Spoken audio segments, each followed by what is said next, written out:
Bonjour!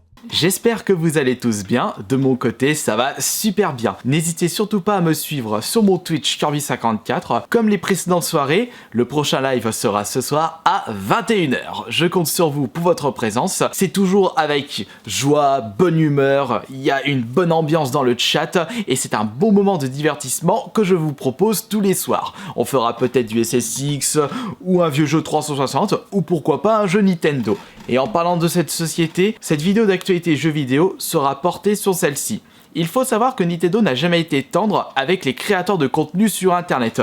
Depuis quelques années, ils ne souhaitent pas que les créateurs récupèrent 100% de la monétisation. C'est-à-dire que, de base, lorsque vous postez un petit gameplay face commentary par exemple, vous pouvez générer de l'argent en la postant sur YouTube et vous récupérez 100% de la monétisation, si au moins vous respectez bien les droits d'auteur. Pas de musique appartenant à une maison de disques, pas d'extrait de film, et j'en passe.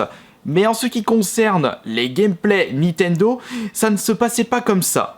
Si vous ne passez pas par un programme spécial, Nintendo pouvait récupérer 100% de votre monétisation. Donc de votre côté, vous ne touchez à rien du tout. C'est pour cela que de mon côté, j'avais arrêté les gameplays de jeux Nintendo. Je n'avais pas envie de m'intéresser à leur programme spécial, puisque je ne trouvais pas ça normal. Donc autant vous proposer des gameplays sur des jeux où les sociétés donnent accès librement aux créateurs de contenu. Mais par contre, je pense que d'ici les prochaines semaines, ça va bien changer du côté de Nintendo. Ils décident de faire marche arrière. Je suis tombé sur un article sur internet me confirmant ceci, et ça a été un grand moment de joie, et pas que de mon côté. Beaucoup de créateurs de contenu vont pouvoir se remettre aux jeux Nintendo sans avoir la peur de se faire démonétiser.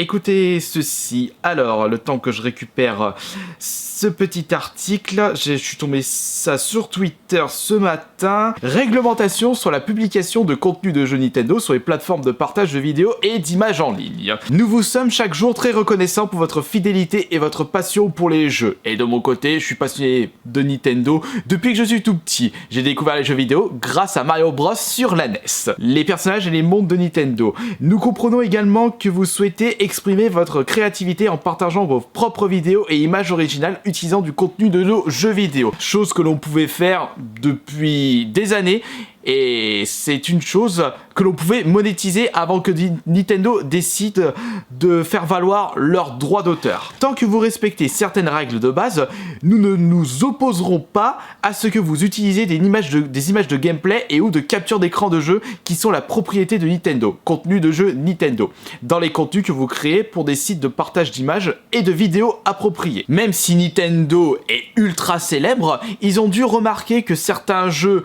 ont acquis une certaine énorme popularité, je n'ai pas besoin de citer quelques exemples, grâce surtout au contenu YouTube, aux créateurs de contenu. Et c'est pour cela que Nintendo veulent peut-être changer la donne et laisser tomber leur programme actuel. Pour vous aider dans cette démarche, voici un guide de règles à respecter. Vous pouvez monétiser vos vidéos et vos chaînes en utilisant les méthodes de monétisation spécifiées séparément par Nintendo. Donc le programme de monétisation YouTube de base. D'autres formes de monétisation de notre propriété intellectuelle à des fins commerciales ne seront pas permises. Ce qui veut dire, si j'ai bien compris, que vous ne pouvez pas faire un placement de produit, une vidéo sponsorisée d'une autre société tiers n'appartenant pas à Nintendo en utilisant du contenu Nintendo. Nous vous encourageons à créer des vidéos qui contiennent l'expression de votre créativité. Les vidéos et les images incluant de simples copies de contenu de jeux Nintendo dans lequel ne figure pas de créativité ou de commentaires de votre part ne seront pas permises. Comme par exemple des chaînes YouTube qui copie-collent des trailers de jeux Nintendo ou qui piquent des gameplays du YouTube officiel Nintendo. Ce sont des exemples parmi tant d'autres. Vous pouvez néanmoins publier des vidéos de jeux et des captures d'écran en utilisant les fonctionnalités de console Nintendo comme le bouton de capture de la Switch sans qu'une touche personnelle ou un commentaire soit nécessaire. Bon, là aussi c'est normal. Vous êtes uniquement autorisé à utiliser du contenu de jeu Nintendo qui a été lancé officiellement ou issu de produits promotionnels officiellement lancées par Nintendo, comme des bandes annonces ou des Nintendo Direct. Ce qui veut dire que Nintendo n'acceptera pas que vous monétisez des contenus de jeux pirates.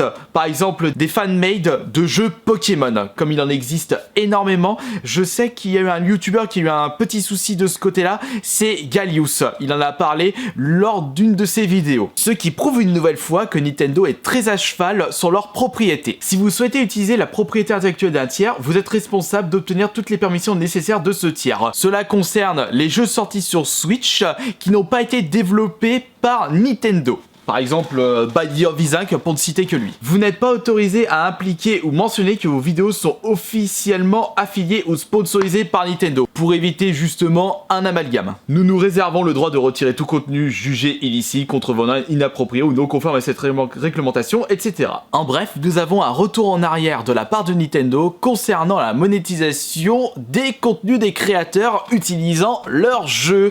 Et ça, c'est une excellente nouvelle pour la suite de YouTube. Et j'ai comme l'impression que Nintendo prend de l'avance concernant l'article 13 qui fait tant couler d'encre en Europe. C'est vrai que je ne vous avais pas donné mon avis sur YouTube concernant cet article qui, selon moi, ne va jamais passer tel qu'elle est présentée. Si elle passe comme ça, c'est la fin de YouTube et des réseaux sociaux tels qu'on les connaît. Donc plus YouTube, mis à part les chaînes possédant leur contenu comme les maisons de disques, les trailers de films ou Touche pas à mon poste.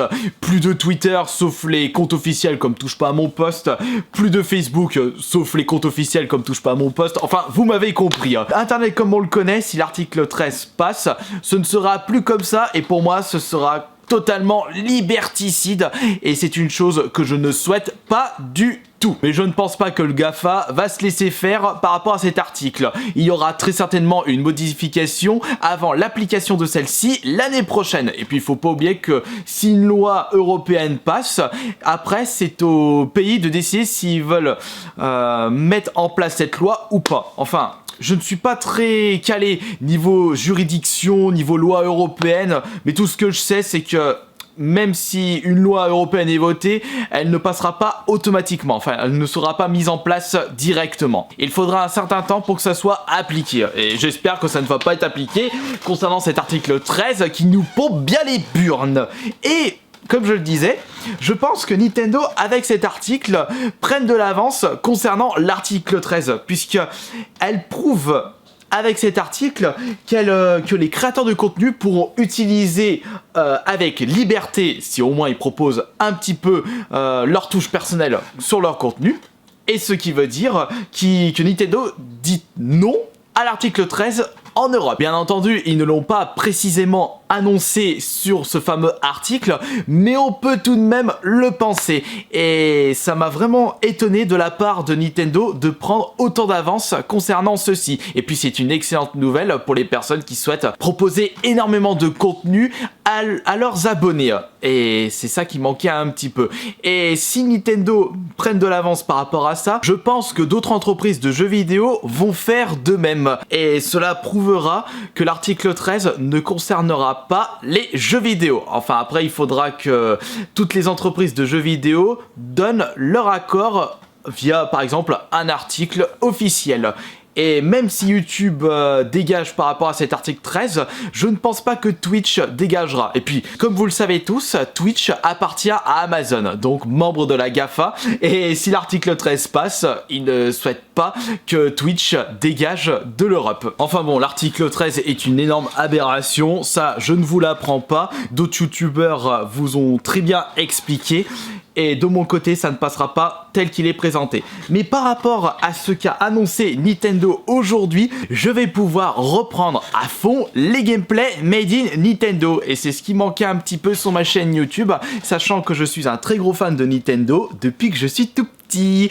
Et ça m'avait un petit peu manqué de ne pas pouvoir vous proposer des jeux full Nintendo, surtout sur la Switch. Et surtout, avec l'arrivée prochaine de Smash Bros Ultimate sur la Switch, je vais pouvoir vous proposer un max de contenu sans avoir la frousse et la boule au ventre de me faire démonétiser par Nintendo. J'espère juste que Nintendo va mettre ce nouveau paramètre vite en place, à moins que Nintendo a déjà mis ceci en place avec tous les let's play de Let's Go Evoli et Let's Go Pikachu. Faut dire que ce jeu a pris une énorme ampleur sur YouTube et sur Twitch, que Nintendo a décidé de mettre ceci en place. Et peut-être qu'ils se sont rendus compte que c'est avec les créateurs de contenu qu'ils ont réussi à faire un gros chiffre de vente. On appelle cela un cercle vertueux. Plus on en parle et plus on fait des ventes, et continuellement ça fait un effet boule de neige positif, ça fait plus de vues, il va y avoir plus de créateurs de contenu qui vont proposer ce jeu qui sera de plus en plus en tendance parce qu'il y aura de plus en plus de personnes qui vont l'acheter, qui vont jouer, qui vont demander à leur créateur de contenu préféré d'en faire des vidéos. Et si Nintendo décide de mettre ça en place de suite ou qu'ils ont déjà mis ça en place, et bah ça peut être que bien pour les créateurs de contenu. Et c'était quelque chose que l'on pouvait faire naturellement il y a 3-4 ans sur YouTube. Nintendo fait marche arrière sur YouTube et indirectement dit non à l'article 13, et ça, c'est un gros plus 1 à cette société qui m'est très chère dans mon cœur. Voilà, donc comme je vous le disais en début de vidéo, on se retrouve ce soir à 21 h sur mon Twitch Kirby54 pour le prochain live avec de la joie et la bonne humeur. Et à demain pour la prochaine vidéo sur cette chaîne YouTube, et à ce soir également pour la prochaine vidéo ASMR. Ciao ciao.